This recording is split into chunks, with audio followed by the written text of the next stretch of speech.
Nice to see you again. Hope you all are fine. जैसे कि हमने last video के अंदर रेशो के बारे में डिस्कस किया था और रेशो में भी हमने एक बार तो उसके क्लासिफिकेशन को डिस्कस किया था। क्लासिफिकेशन में हम कौन कौन सी रेशियोज को फाइंड आउट करते हैं उसके चार्ट में हमने डिस्कस किया था कि हमने 15 रेशियोज जो हैं वो 4 पार्ट्स में डिवाइड किए गए हैं। उन 4 पार्ट्स को हम एक एक करके जो है डिस्कस कर रहे हैं।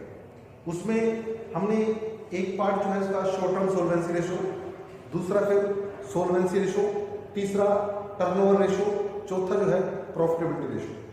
इन रेशोज के बारे में हम बारी बारी जो है हर एक उसमें डिस्कस करेंगे। और लास्ट वीडियो के अंदर हमने जो है लिक्विडिटी रेशो या शॉर्ट टर्म सोल्वेंसी रेशो उसके बारे में डिस्कस किया था। उसमें हमने डिस्कस किया था कि 2 रेशोज हैं। अगर किसी भी बिजनेस एंटरप्राइजेस के बारे में वो ये कहता है कि इनकी शॉर्ट टर्म सोल्वेंसी क्वेश्चन के बारे में फाइंड आउट करो, तो उस सिचुएशन में आपने जो है वो 2 रेशोज फाइंड आउट करनी है। वो कौन कौन सी रेशोज थी? करंट रेशो और क्विक रेशो। करंट रेशो में हमने डिस्कस किया कि करंट रेशो कैसे निकाली जाती है, करंट एसेट्स और करंट लायबिलिटी। दूसरा क्विक रेशो में हमने डिस्कस किया था क्विक रेशो कैसे निकाली जाती है, quick assets divided by current liability. वहां पे थोड़ा सा डिफरेंस ये आया था कि जो क्विक एसेट्स है वो हमारी कैसे कैलकुलेट की जाती है। उसके लिए हमने क्या किया था, करंट एसेट्स में से प्रीपेड एक्सपेंसेस और उसमें से क्लोजिंग स्टॉक जो है लेस कर दिया था। जो उसके बाद बचा था वो हमारी क्विक एसेट्स बची और क्विक एसेट्स को करंट लायबिलिटी से डिवाइड करके हम जो है क्विक रेशो कैलकुलेट करते थे। जो इनके स्टैंडर्ड्स की बात की जाती थी, करंट रेशो के अंदर हम किसी भी ऑर्गेनाइजेशन की साउंड पोजीशन उस सिचुएशन में मानते हैं जब उसकी करंट एसेट जो है डबल, यानी करंट रेशो जब 2:1 हो या इससे ज्यादा हो, मिनिमम 2:1 होनी चाहिए। जब करंट रेशो 2:1 है तो उस सिचुएशन में हम कह सकते हैं कि उस ऑर्गेनाइजेशन की पोजीशन जो है वो organisation is in good position. और क्विक रेशो के अंदर हमने डिस्कस किया था जब उसकी रेशो 1:1 आती है तो उस सिचुएशन के अंदर वो ऑर्गेनाइजेशन जो है अच्छी कंडीशन में है। तो ये कुछ हमने डिस्कस किया था। आज इस वीडियो के अंदर हम इन्हीं रेशो से रिलेटेड कुछ प्रैक्टिकल क्वेश्चंस के बारे में डिस्कस करेंगे, क्योंकि जो लास्ट वीडियो के अंदर हमने डिस्कस किया था उसमें सिंपल एक बैलेंस शीट होती है। उस बैलेंस शीट में से हमने करंट एसेट्स निकालनी थी और करंट लायबिलिटीज निकालनी थी। करंट एसेट्स को टोटल कर लिया था, करंट लायबिलिटीज का टोटल कर लिया था, डिवाइड करके वो हमने रेशो कैलकुलेट कर लिया। पर कई बार इसमें क्वेश्चन जो है इनडायरेक्टली क्या रहता है, जैसे हम इन क्वेश्चंस को थोड़ा सा डिस्कस करेंगे। इन क्वेश्चंस में सबसे पहले ये 7th एग्जांपल है आपका ऑन 5.15 पेज मेरी बुक के अकॉर्डिंग। इसमें वो क्या कहता है, current ratio of A company is 2:1। यहाँ पे आपको अब तक जो आपने क्वेश्चन किए उसके अंदर आपने करंट रेशो कैलकुलेट कर दी। यहाँ पे आपको करंट रेशो दी हुई है, current ratio is 2:1। Then state the reason which of the following transaction would improve, reduce or no alter the current ratio। अब यहाँ पे क्या कहता है वो करंट रेशियो ये है और ये कहता है कि कुछ आपको ट्रांजैक्शंस दी हुई है, आप उन ट्रांजैक्शंस को एग्जांपल से प्रूव कीजिए कि इस ट्रांजैक्शन से क्या करंट रेशियो में हमारा इंक्रीज होना है या करंट रेशियो डिक्रीज होगी या करंट रेशियो में कोई फर्क नहीं पड़ेगा। अब ये देखिए बेटे, ऐसे क्वेश्चंस कैलकुलेट करने के लिए आपको उसके डबल इफेक्ट जो है उनका ध्यान में, डबल एंट्री सिस्टम का जो है उसको फॉलो करना पड़ेगा। उस डबल एंट्री सिस्टम के अकॉर्डिंग हम क्या करते थे भाई, कोई भी ट्रांजैक्शन है उसके 2 इफेक्ट होते हैं। यहाँ पे आपने देखा था करंट एसेट्स के अंदर हम वो इंक्लूड करते हैं जिसमें करंट एसेट्स और करंट लायबिलिटी। अगर हमारे पास जो ट्रांजैक्शन दी हुई है उस ट्रांजैक्शन का इफेक्ट देखना है हमने, वो इफेक्ट करंट एसेट्स पे पड़ रहा है या करंट लायबिलिटी पे पड़ रहा है, और उसके बाद उसकी जो है न्यू रेशो कैलकुलेट करके दिखानी है हमने। अगर वो न्यू रेशो 2:1 से कम है, इसका मतलब हमारी रेशो जो है उस ट्रांजैक्शन के इफेक्ट से डिक्रीज होगी। अगर उससे रेशो बढ़ के आ रही है तो इसका मतलब हमारी जो रेशो है, जो ट्रांजैक्शन है उससे हमारी करंट रेशो पे जो है पॉजिटिव इफेक्ट पड़ेगा, रेशो इंक्रीज होगी। और अगर मान लो कोई ट्रांजैक्शन ऐसी है जिससे ना तो करंट एसेट्स पे कोई इफेक्ट पड़ा और ना ही करंट लायबिलिटी पे इफेक्ट पड़ा, तो बट नेचुरल है बेटा कि जब करंट एसेट्स पे कोई फर्क नहीं पड़ेगा, जब करंट लायबिलिटी पे कोई फर्क नहीं पड़ेगा, तो करंट रेशो में भी कोई इफेक्ट नहीं पड़ेगा। इसका मतलब उस ट्रांजैक्शन का जो है रेशो, करंट रेशो पे नो इफेक्ट। कोई नोट अल्टर जो है रेशो में कोई चेंज नहीं है। अब यहाँ पे इसने कुछ एग्जांपल्स दिए हुए हैं। यहाँ पे सबसे पहले कहता है रीपेमेंट ऑफ करंट लायबिलिटी। अब इसने सिंपल लिख दिया रीपेमेंट ऑफ करंट लायबिलिटी। इसने करंट लायबिलिटी की पेमेंट की, कितनी करंट लायबिलिटी की पेमेंट की? अब देखिए बेटे, ऐसे हमें इसको रट्टा मारना पड़ेगा, उस चीज का कोई फायदा नहीं। आपने क्या करना है, इस क्वेश्चन को विद एग्जांपल सॉल्व करो। एग्जांपल्स में क्या करना है, अब जैसे मान लो आपको रेशियो दी है, करंट रेशियो 2:1 दी है, तो हम यहाँ पे ये मान के चलते हैं भी किसी जिस ऑर्गेनाइजेशन की करंट रेशियो 2:1 है, इसका मतलब क्या है, लेट करंट एसेट, कोई भी एक चीज मान लो, करंट एसेट्स या करंट लायबिलिटी, आपको करंट रेशियो का फार्मूला पता है, करंट एसेट्स और करंट लायबिलिटी। अब यहां पे आप करंट एसेट्स को मान लो या करंट लायबिलिटी मान लो, कोई एक को जो मर्जी मान लीजिए।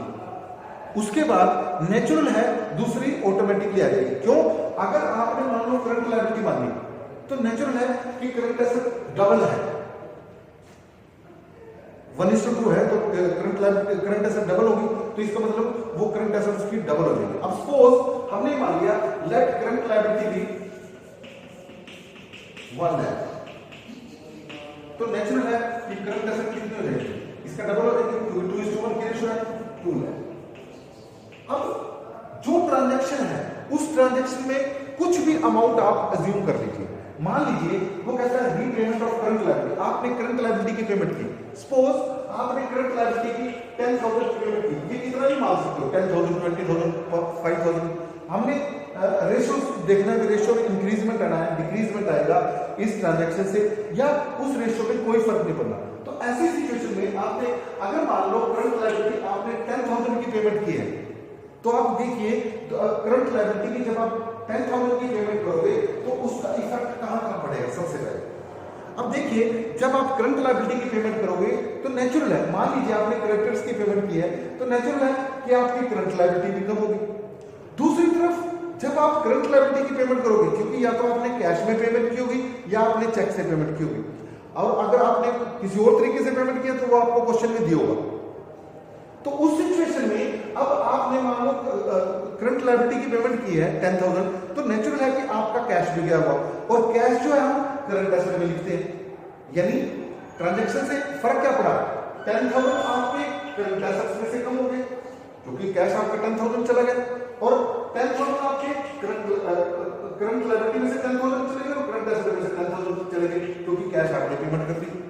तो इस सिचुएशन में आपकी नई करंट एसेट और करंट लायबिलिटी कितनी आई, यहां पे करंट लायबिलिटी आपकी 90,000 आई और करंट एसेट्स आपकी जो है 1,90,000 है। तो ऐसी सिचुएशन में जब हम करंट रेशियो दोबारा निकालेंगे तो उसमें क्या आएगा, 1,90,000 डिवाइडेड बाय 90,000। अब इसको अगर रेशियो निकालोगे तो ये जो है आप 2.1:1। अब जो पहले रेशियो थी वो हमारी कितनी थी, 2:1 थी। इस ट्रांजैक्शन का इफेक्ट होने के बाद हमारी रेशियो जो है 2.1:1 आई। इसका मतलब क्या हुआ कि जब हम करंट लायबिलिटीज की पेमेंट करेंगे उस सिचुएशन में हमारी करंट रेशियो के अंदर इंक्रीजमेंट आएगा, तो यहां पे हम that will increase the ratio, ये इंक्रीज जो है इसका आंसर आ जाएगा।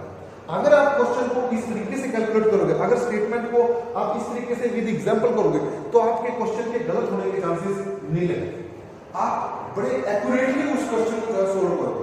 पर अगर आप वैसे ही इसको भी अगर करंट लायबिलिटी की पेमेंट करेंगे तो इंक्रीज होंगे, करंट लायबिलिटी की पेमेंट नहीं करेंगे तो उसमें, तो उस सिचुएशन में आप जो है कंफ्यूज होने के चांसेस आपके ज्यादा है। तो क्वेश्चन को जो है विद एग्जांपल आप ऐसे क्वेश्चंस को विद एग्जांपल आप सोल्व करने की कोशिश करें।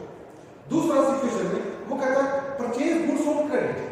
अब मान लीजिए आपने उधार में माल खरीदा, पहले ही देखिए भाई इस ट्रांजैक्शन का करंट एसेट्स और करंट लायबिलिटी पे क्या इफेक्ट होगा।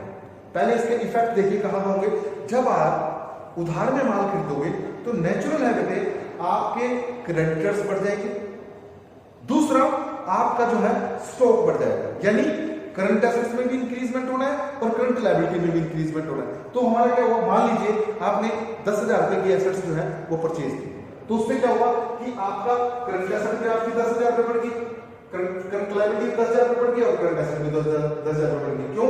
क्योंकि इसमें स्टॉक बढ़ गया और करंट एसेट्स जो है आपकी करंट लायबिलिटीज में जो है क्रेडिटर्स बढ़ गए। तो ये आपका जो है यहाँ पे पेमेंट हो जाएगी 1,10,000 और ये बन जाएगा 2,10,000। अब ऐसी सिचुएशन में अगर हम नई रेशो कैलकुलेट करेंगे, नई रेशो कैसे कैलकुलेट करेंगे? Current assets divided by current liability. Current liability आपकी 1,10,000,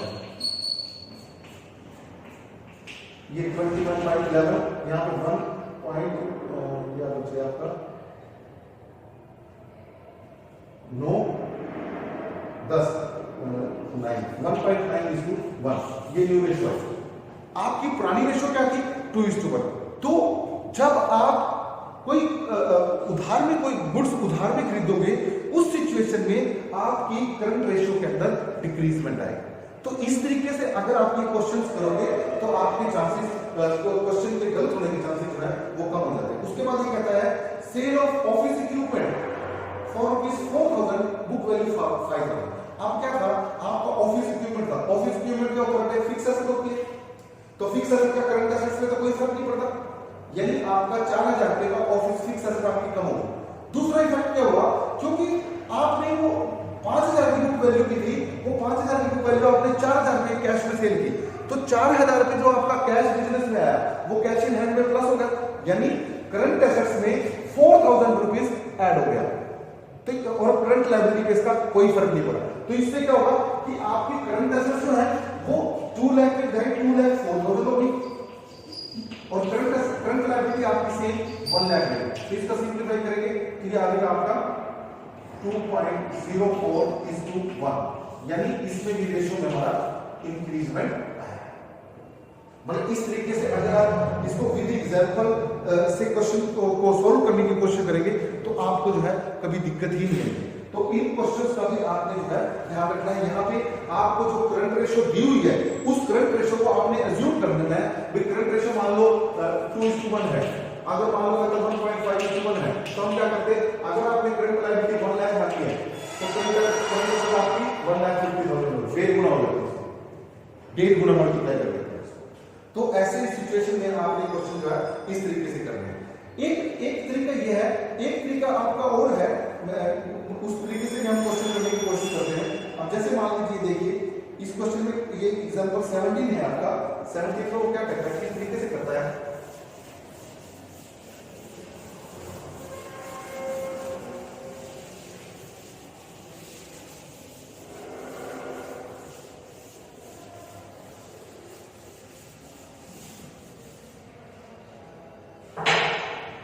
क्वेश्चन में क्या कहता है? A business has current ratio of 3:1। अब यहां पे देखिए ये उससे अलग क्वेश्चन है। इसमें इसमें दे रखा है करंट रेशियो दे रखी है 3:1। उसके बाद क्विक रेशियो इज 1.2:1। यहां पे क्विक रेशियो दी हुई है, क्विक रेशियो 1.2:1। इसको आप पहले इसको कैसे कह सकते हो? एक ही बात बोलना, क्योंकि डेसिमल का हमने जीरो जो है इधर वो कर दिया। उसके बाद if the working capital is 1,80,000, यहां पे आपको वर्किंग कैपिटल दी हुई है, वर्किंग कैपिटल इज 1,80,000। अब यहां पे देखिए बेटे, working capital is 1,80,000, calculate the total current assets and inventory. अब यहां पे आपने टोटल करंट एसेट और इन्वेंटरी स्टॉक दोनों चीज आपने कैलकुलेट करनी है। तो उसके लिए आपके पास देखो, ये ना आपको जब तक ये फार्मूलाज प्रॉपर्ली लर्न नहीं होंगे तब तक आपको ये टॉपिक, ये क्वेश्चन जो है वो समझ नहीं आएगा। यहां पे आपको करंट रेशियो के बारे में प्रॉपर पता होना चाहिए और क्विक रेशियो के बारे में प्रॉपर पता होना चाहिए, और आपको ये भी पता होना चाहिए अगर हम करंट एसेट्स में से क्विक एसेट्स घटा देते हैं तो हमारे पास बैलेंस जो है वो स्टॉक बचता है, इन्वेंटरी बचता है। तो उसके लिए हमारे पास करंट एसेट भी होना चाहिए और क्विक एसेट भी होना चाहिए। अब यहाँ पे ना तो हमारे पास करंट एसेट है ना क्विक एसेट है, तो उसके लिए हम क्या करेंगे? पहले हम वर्किंग कैपिटल को इसको इसमें फार्मूला ज्योमेट्री मेथड जो है इंप्लीमेंट करेंगे। अब आपके पास वर्किंग कैपिटल दे रखे हैं। अब नॉर्मली देखा जाए वर्किंग कैपिटल किसके बराबर होती है? Current assets minus current liability is equal to working capital. अगर इस फार्मूले के अंदर हम जो वैल्यूज हमें दी हुई हैं उन वैल्यूज को पुट करें, वैल्यूज देखिए, current assets of working capital आपको 1,80,000 दी हुई है। अब इन दोनों में से एक चीज देखिए, कौन सी चीज कैलकुलेट करोगे? यहाँ पे करंट एसेट्स दी हुई, अब इसमें अगर हम करंट एसेट 3 रुपीज मान ले और करंट लायबिलिटी 1 रुपीज मान ले, तो उस केस में हम जो है इनमें से कोई भी चीज पुट करेंगे तो आप कोई एक चीज पुट कर दो तो दूसरी जो है ऑटोमेटिकली आ जाएगी। अब उसके लिए उसको पुट करने के लिए करंट एसेट्स में से करंट लायबिलिटी, अब देखिए अगर हम करंट एसेट्स में से 3 में से 1 डालेंगे तो 2, ये 2 रुपीज क्या आया हमारा? वर्किंग कैपिटल लायबिलिटी, क्योंकि वर्किंग कैपिटल किसके बराबर है? Current asset minus current liability. हमने करंट एसेट 3 रुपए माना है इस रेशो में और करंट लायबिलिटी को जो है 1 रुपए मान लिया, तो उस सिचुएशन में हमने करंट एसेट में से करंट लायबिलिटी हटा दिया तो बैलेंस हमारे पास 2 आ गया। अब यहां पे यूनिट मेथड लगाइए, if working capital is ₹2 then कोई सी एक चीज निकालो, करंट एसेट 3, अब करंट लायबिलिटी निकाल सकते हो ₹1, इफ 1 3/2 और इफ 1,80,000 जो दे रखे हैं वर्किंग कैपिटल उसके बेस पे 2,70,000 ये आपकी करंट एसेट है। चाहो तो आप करंट लायबिलिटी दूसरा फार्मूला यूज करके करंट लायबिलिटी निकाल सकते हो, कैसे? If working capital is ₹2 then current liability 1, if 1 1/2 और इफ 2 1,80,000, ये आपका 90,000 है। यानी आपके पास करंट एसेट 2,70,000 और करंट लायबिलिटी जो है 90,000 है। अब यहां पे करंट एसेट भी आ गई, करंट लायबिलिटी भी आ गई, तो आप जो है क्विक रेशियो जो है क्विक एसेट्स जो है वो कैसे कैलकुलेट करोगे? अब देखिए क्विक एसेट निकालने के लिए आप क्या करोगे? पहले क्विक एसेट्स का फार्मूला लिखिए। क्विक रेशियो का फार्मूला क्या होता है? Quick assets divided by current liability. अब यहां पे क्विक रेशियो दी हुई है आपको, क्विक रेशियो कितनी दी है? 12/10 is equal to quick asset divided by current liability. Current liability आपने वहां कैलकुलेट की है 90,000, ये 90,000 है करंट लायबिलिटी। इसका क्रॉस मल्टीप्लाई कर लीजिए, क्रॉस मल्टीप्लाई जब करोगे इसको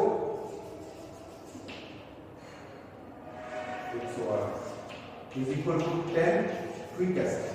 अब 1,10,000 तो 1,08,000 ये आपकी क्विक एसेट है। अब आपके पास क्विक एसेट आ गई और आपके पास करंट एसेट्स भी है। जब आप करंट एसेट आपकी 2,70,000 आंसर है, अब आपने इन्वेंटरी निकालनी है, तो इन्वेंटरी का फार्मूला अगर आपको पता नहीं है तो इन्वेंटरी का फार्मूला ध्यान रखना, अगर हम करंट एसेट में से क्विक एसेट घटा देंगे तो हमारे पास इन्वेंटरी आ जाएगी। तो यहाँ पे करंट एसेट आपको 2,70,000 दी है minus quick asset, quick asset आपके पास 1,08,000 आ गई। तो यहां पे जब इसको आप प्लस करोगे 1,62,000 ये आपकी जो है क्विक एसेट है, सॉरी ये इन्वेंटरी आ गई, स्टॉक। ये स्टॉक जो है आप इस तरीके से इसको कैलकुलेट कर सकते हो। 1,62,000 जो है वो आपके पास इन्वेंटरी की वैल्यू जो है वो आ जाएगी। कई बार क्वेश्चन आपके इस तरीके के भी आपसे पूछे जा सकते हैं, तो इस टाइप के क्वेश्चंस को भी आपने जो है इस तरीके से उनको सोल्व करने की कोशिश करनी है। और जितने ज्यादा आप इनकी प्रैक्टिस करोगे, इसमें क्वेश्चन भी ज्यादा क्वेश्चन नहीं, मान लो 10 मिनट 5 मिनट का क्वेश्चन है, अगर आपको फार्मूला आता है और इनकी प्रैक्टिस बार बार करोगे तो ये आपका 5 मिनट में आपके 2 क्वेश्चन जो है आराम से हो जाएंगे। और इन क्वेश्चंस को बार बार प्रैक्टिस करने से जो है आपको इनके अंदर इसके साथ खेलना आ जाएगा, भाई किस प्रकार से किस सिचुएशन में हमने कौन सा फार्मूला इंप्लीमेंट करना है। तो इन क्वेश्चंस को ज्यादा से ज्यादा करने की कोशिश करना। नेक्स्ट वीडियोस के अंदर हम जो है अपनी सॉल्वेंसी रेशियो के बारे में डिस्कस करेंगे। Thank you.